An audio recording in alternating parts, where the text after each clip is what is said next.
사도행전 13장 1절에서 12절입니다. 1절에서 12절입니다. 읽도록 하겠습니다. 안디옥 교회에 선지자들과 교사들이 있으니 곧 바나바와 니게르라 하는 시므온과 구레네 사람 루기오와 분봉왕 헤롯의 젖동생 마나엔과 및 사울이라. 주를 섬겨 금식할 때 성령이 이르시되 내가 불러 시키는 일을 위하여 바나바와 사울을 따로 세우라 하시니 이에 금식하며 기도하고 두 사람에게 안수하여 보내니라. 두 사람이 성령의 보내심을 받아 실루기아에 내려가 거기서 배 타고 구브로에 가서 살라미에 이르러 하나님의 말씀을 유대인의 여러 회당에서 전할세 요한을 수행원으로 두었더라. 온 섬 가운데로 지나서 바보에 이르러 바 예수라 하는 유대인 거짓 선지자인 마술사를 만나니 그가 총독 서기오 바울과 함께 있으니 서기오 바울은 지혜 있는 사람이라. 바나바와 사울을 불러 하나님의 말씀을 듣고자 하더라. 이 마술사 엘루마는 이 이름을 번역하면 마술사라. 그들을 대적하여 총독으로 믿지 못하게 힘쓰니 바울이라고 하는 사울이 성령이 충만하여 그를 주목하고 이르되 모든 거짓과 악행이 가득한 자요 마귀의 자식이요 모든 의의 원수여 주의 바른 길을 굽게 하기를 그치지 아니하겠느냐. 보라 이제 주의 손이 내 위에 있으니 내가 맹인이 되어 얼마 동안 해를 보지 못하리라 하니 즉시 안개와 어둠이 그를 덮어 인도할 사람을 두루 구하는지라. 이에 총독이 그렇게 된 것을 보고 믿으며 주의 가르치심을 놀랍게 여기니라. 아멘. 저는 이제 어릴 때부터 신앙생활을 해왔는데 이제 응답이란 말을 참 많이 이렇게 들었습니다. 기도 응답 받았다. 그런데 곰곰이 생각해 봤는데 내가 기도하고 내가 원하는 것들 또 같이 신앙생활 하시던 우리 집사님, 권사님, 장로님 이런 분들이 기도하는 걸 놓고 보는데 생각보다 원하는 게 기도하는 게 많이 이루어지지는 않더라고요. 안 좋은 것들, 몸에 있는 병, 질병 여러 가지 문제를 놓고 기도하는데 어떤 부분은 이루어지지만 또 어떤 부분은 이렇게 응답이 안 되는 걸 많이 봤습니다. 그래서 요즘 이제 복음을 계속해서 듣고 훈련받고 하면서 드는 생각이 응답이라는 게 내가 생각하는 것과 많이 달랐구나. 내가 원하는 것, 내가 기도하는 것 이것은 사실 내가 바라는 거지 하나님의 계획은 아니었구나. 하나님의 계획이 맞다면 이것은 반드시 이루어지고 성취되지만 내 뜻을 위하여 내 필요를 위해서 구하는 것은 응답이 안 될 수도 있구나라는 생각을 많이 하게 됐습니다. 제가 신학교 다닐 때 그때는 이제 경제적으로 여유가 너무 없었죠. 아버지, 부모님들 이렇게 지원을 안 해주시고 그래서 생활비 이렇게 학비, 생활비, 차비 이런 걸 좀 걱정을 했는데 이제 문득 드는 생각이 그래도 한 달에 한 30만 원 정도만 있으면 그래도 학교 다니는데 넉넉하진 않더라도 밥은 굶지 않겠구나. 하나님 30만 원 정도면 있으면 살 것 같아요라고 이렇게 마음속으로 기도를 했습니다. 그런데 어느 날 그 태영아 선교국에서 일을 하시는 분이 지금 태영아 선교국의 간사 자리가 비었는데 이 일을 좀 도와줄 수 있겠냐고 이렇게 물어보시더라고요. 그래서 특별히 하는 일도 없고 그때는 이제 전도사 사역을 했던 때도 아니니까 이제 하겠다고 했죠. 근데 이제 아무 생각 없었는데 그래도 조금이나마 이제 활동할 수 있는 활동비를 준다. 그래서 무료라도 헌신할 텐데 주신다면 너무 감사하죠라고 그렇게 얘기를 했습니다. 근데 얘기를 들어보니까 한 달에 30만 원씩 준다는 거예요. 그래서 하나님, 내가 이거 속으로 생각하고 기도했는데 하나님 이거 너무 감사합니다. 그 얘기를 듣고 응답받았다 속으로 이렇게 막 생각하고 좋아했어요.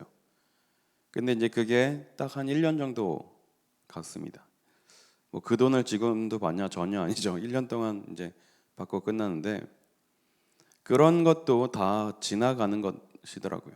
그 당시에 저에게 그게 필요했기 때문에 주신 거지, 뭐 제가 간절히 기도했기 때문에 바랬기 때문에 응답하셨다라고 보기는 조금 무리가 있지 않나 싶습니다.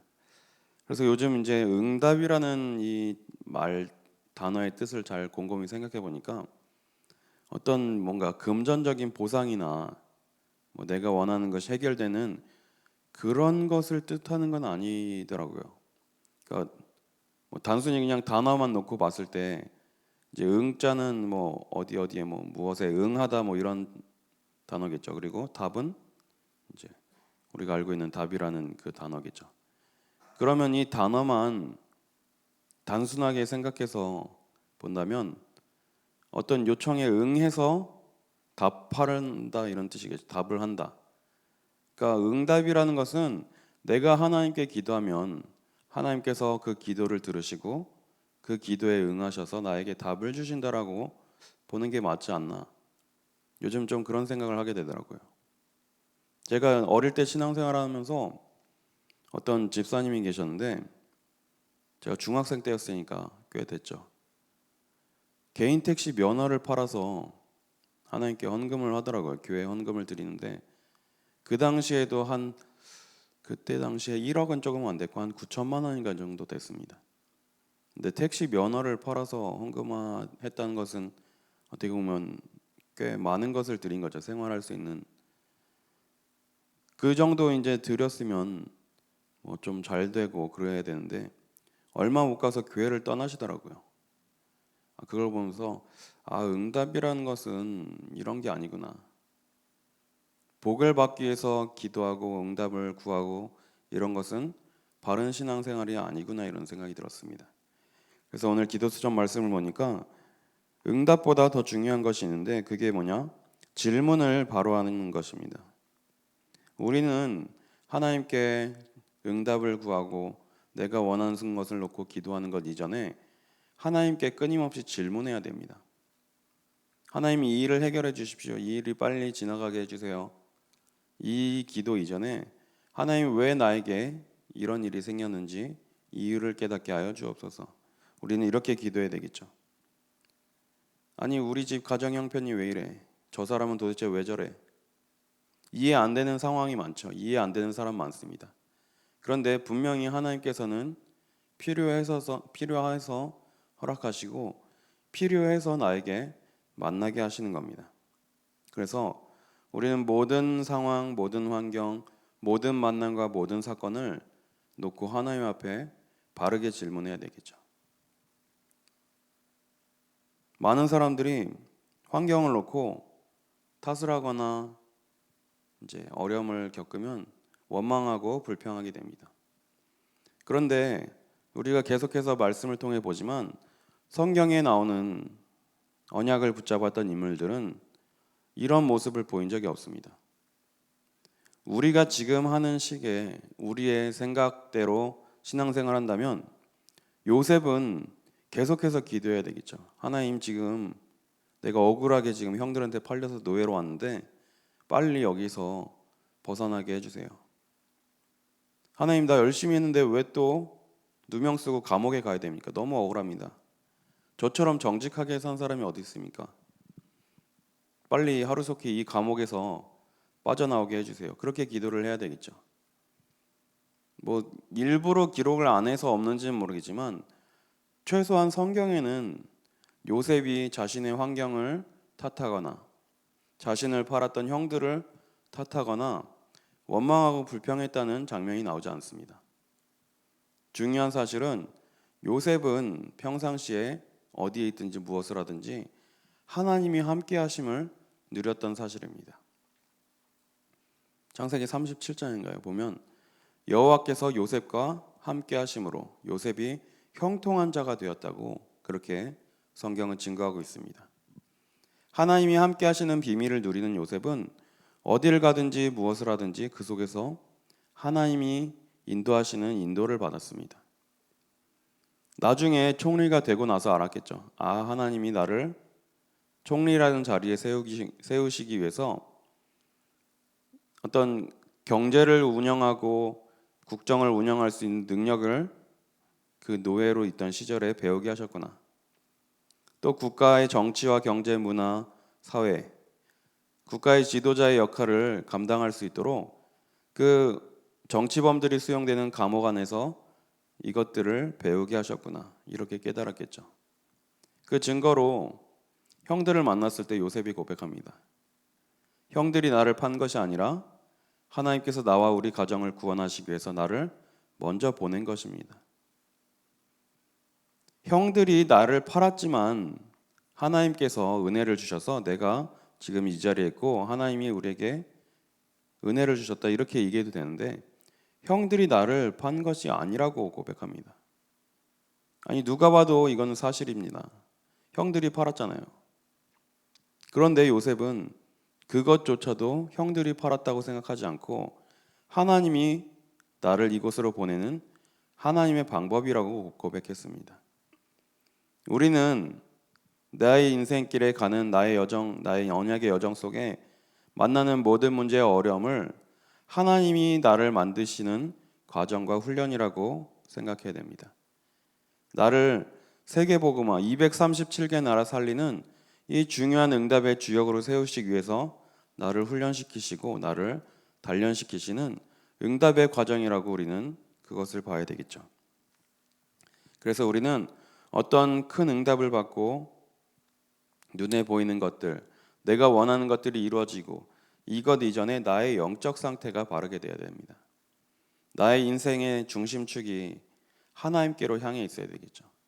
나의 24시간 모든 삶이 하나님께로 향해 있고 하나님과 동행하는 삶을 살아야 될 줄 믿습니다. 노아도 마찬가지로 이 비밀을 누렸습니다. 당대에 노아는 하나님과 동행하는 자라고 기록하고 있습니다. 그리고 하나님의 인도를 받고 하나님의 계획을 바르게 깨달았습니다. 우리도 오늘 하루를 시작하면서 하나님께 기도하고 하나님과 함께함을 누리며 하나님께 끊임없이 질문해야 될 것입니다. 하나님, 오늘 하루 나를 통해서 하나님께서 하실 일이 무엇입니까? 하나님, 오늘도 나를 통해서 하나님의 영광이 나의 주변에 많은 사람들에게 드러나게 하여 주옵소서. 오늘 사도행전 13장을 봤는데요. 여기 보면 이제 지도자가 나오죠. 서기오 바울, 총독 서기오 바울이라는 사람이 나옵니다. 그런데 이 서기오 바울이 어떤 사람을 데리고 있냐? 6절에 보니까 바보에 이르러 바예수라는 유대인 거짓 선지자인 마술사를 만나니, 이 바예수라는 유대인 거짓 선지자가 이 총독 서기오 바울을 잡고 계속해서 영향력을 주고 있는 겁니다. 7절에 그가 총독 서기오 바울과 함께 있으니 서기오 바울은 지혜 있는 사람이라 바나바 사울을 불러 하나님의 말씀을 듣고자 하더라. 이렇게 현장에는 예비되어 있는 사람들이 있습니다. 몇 년 전이죠. 좀 됐죠. 이제 스스로 목숨을 끊으신 그 경남 기업의 회장님도 교회 장로님이셨는데 옆에 두고 이제 답을 구하고 자문을 구하는 전속 스님이 있었다고 합니다.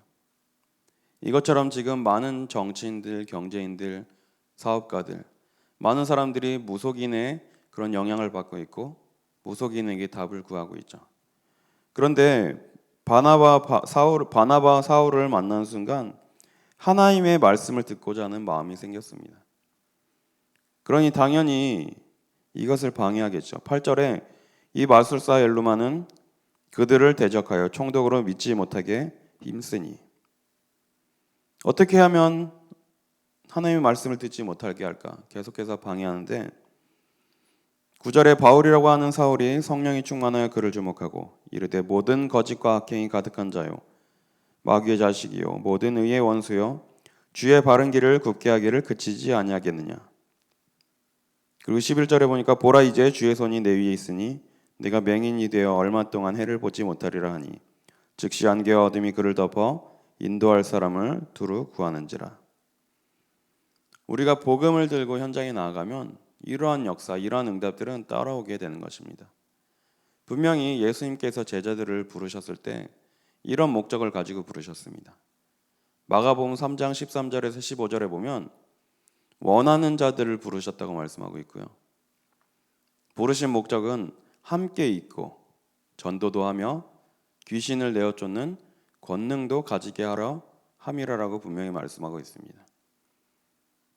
아무리 짙은 어둠이 있어도 작은 불빛을 이기지 못합니다. 아무리 어두운 칠흑같이 어두운 밤이라도 아주 작은 불씨 하나가 어둠을 이길 수 있습니다. 빛을 덮을 수 있는 어둠은 없습니다. 우리 안에 계신 그리스도의 빛은 현장을 살리는 빛입니다. 우리가 현장에 나가면 사단의 세력이 무너지고 현장에 하나님의 역사가 이루어지고 성령의 역사가 일어나게 될 줄 믿습니다. 그래서 우리는 이 비밀을 갖고 이 힘을 가지고 현장을 살리러 가는 겁니다. 아무나 갈 수 없는 현장에 하나님은 나를 보내시려고 계획하신 것입니다. 사도행전 4장에 보면 초대교회 제자들이 사마리아 지역에 갑니다. 사마리아는 이 당시 이제 유다인들이 왕래하지 않는 지역이에요. 상종도 안 하는 지역이었습니다. 왜냐 이제 먼저 북이스라엘이 망했고 이제 이방인들에게 점령을 당하고 이제 같이 섞이게 되고 그러면서 이방인들의 자녀를 낳고 하다 보니까 유다 민족 입장에서는 완전히 이제 타락한 거죠. 그래서 아예 사람 취급도 안 하고 가지도 않고 오지도 않고 왕래를 아예 안 하는 지역이었습니다. 그런데 베드로와 그 초대교회 제자들이 이곳에 가서 복음을 전하게 됩니다. 그런데 복음을 전했을 때 많은 중풍병자들이 낫고 귀신 들린 자들이 치유받고 많은 사람들이 치유받고 하나님께로 돌아오고 그 성에 큰 기쁨이 있었더라라고 말씀하고 있습니다. 뭐 물리적으로 못 간다는 뜻이 아니겠죠. 가면 마음껏 갈 수 있습니다. 그런데 왜 유대인들이 못 갔죠? 사상에 묶여 있고 전통에 묶여 있고 율법에 묶여 있기 때문에 그곳에 갈 수 없는 겁니다. 그런데 복음을 바르게 깨달은 사람들이 그 현장에 갈 수 있고 그 현장을 살려냈습니다. 하나님은 오늘 우리 성도님들을 통해서 살리시려는 분명한 현장이 있고 하나님의 계획이 있습니다. 오늘도 우리는 이것이 무엇인지 찾고 이것을 놓고 끊임없이 질문해야 되겠죠. 그래서 하나님이 우리 성도님들을 이 시대에 전도와 선교의 주역으로 부르셨습니다. 전도와 선교는 내 힘으로 내 능력으로 하는 게 아닙니다. 하나님이 주시는 힘을 가지고 하는 것이죠. 내 주변에 있는 한 사람 한 사람을 복음으로 살려낼 때 하나님은 나를 통해서 영광 받으실 줄 믿습니다. 오늘 하루도 하나님의 계획을 발견하시고 하나님의 세밀한 인도 받으시길 바랍니다. 하나님께 끊임없이 질문하고 하나님이 나를 이끄시는 그 인도를 누리시길 바랍니다. 하나님은 오늘 우리의 삶 속에서 세밀한 음성으로 우리를 인도하실 줄 믿습니다. 오늘 하루도 하나님 주시는 힘을 가지고 많은 사람들을 살리고 많은 사람들을 하나님께로 돌아오게 하는 일에 귀하게 헌신하는 우리 성도님들 되시기를 기도하겠습니다. 하나님 감사합니다. 우리를 통하여 하나님의 뜻과 계획이 반드시 성취될 줄 믿습니다. 오늘 하루도 하나님의 뜻과 계획을 구하며 하나님의 세밀한 인도받게 하여 주옵소서. 하나님, 우리의 심령이, 우리의 영혼이, 우리의 마음이 옥토와 같이 복음이 깊이 뿌리내릴 수 있는 그런 상태가 되게 하여 주옵시고 우리에게 들어온 이 복음이 열매 맺고 뿌리내리고 열매 맺어 100배, 60배, 30배 결실하는 중요한 응답을 확인하는 한 주간 되게 하여 주옵소서.